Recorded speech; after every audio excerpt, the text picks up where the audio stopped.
America అధ్యక్షుడు ట్రంప్కు వ్యతిరేకంగా వామపక్ష పార్టీల ఆధ్వర్యంలో నిరసన ఆందోళన కార్యక్రమం నిర్వహిస్తూ ఉన్నాం. ఈరోజు ట్రంప్ అమెరికా అధ్యక్షుడు ఇతర దేశాలన్నీ కూడా ఆయన హ్యాండ్ ఓవర్ చేసుకోవాలనేటువంటి ఉద్దేశంతో మన దేశం నుండి ఎగుమతులకు సంబంధించినటువంటి 50% సుంకాన్ని ఈవేళ మన పైన భారం నెడతా ఉన్నారు. దీనివలన మన దేశం నుండి వెళ్ళేటువంటి సరుకుల్లో 50% సుంకం వాళ్ళకి ఇచ్చే పద్ధతిలో ఈవేళ నిర్వహిస్తూ ఉన్నారు.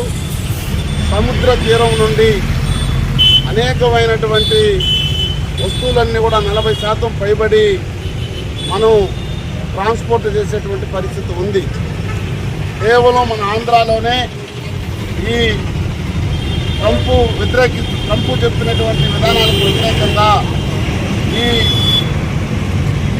మన ఆంధ్రప్రదేశ్లో ఉన్నటువంటి వాటర్ రేవుల్లో సముద్రాల తీరాలు పోయేటువంటి మొత్తం సరుకు 40% పైబడి వెళ్తూ ఉంది.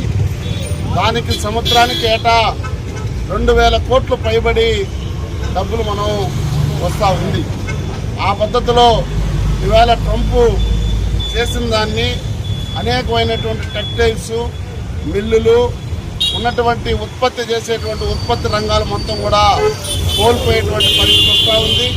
ఉత్పత్తి రంగాలు మొత్తం కూడా మూసివేసేటువంటి పరిస్థితి వస్తూ ఉంది. ఇంత పన్ను శాతాన్ని 50% ప్రకటిస్తే అమెరికా అధ్యక్షుడికి ఊడుగుం చేస్తున్నటువంటి మన భారతదేశంలో ఉన్నటువంటి నరేంద్ర మోడీ ప్రధానమంత్రి ఒక్క మాట మాట్లాడలేదు.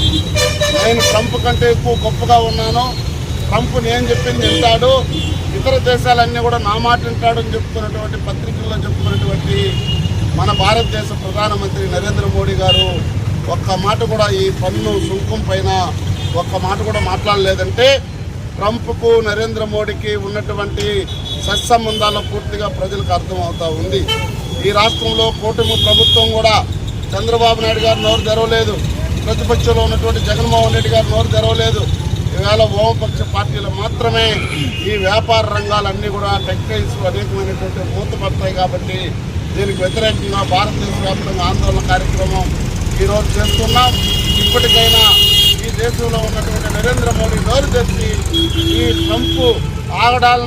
ట్రంప్ ఆగడాలని అరికట్టడానికి, ట్రంప్ చేసేటువంటి వ్యతిరేక విధానాలని తిప్పికొట్టడానికి కూడా నరేంద్ర మోడీ పూనుకోవాలని చెప్పేసి ప్రధానమంత్రి గారిని వామపక్ష పార్టీల ద్వారా కోరుతా ఉన్నాం.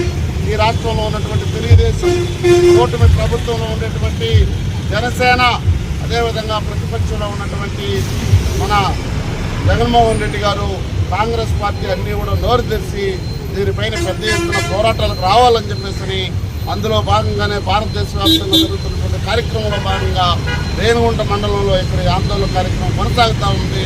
ఈ ఉధృత కార్యక్రమాన్ని మరింత ఉధృతం చేయడానికి కూడా ప్రజానీకం కూడా ముందుకు రావాలని చెప్పేసి సందర్భంగా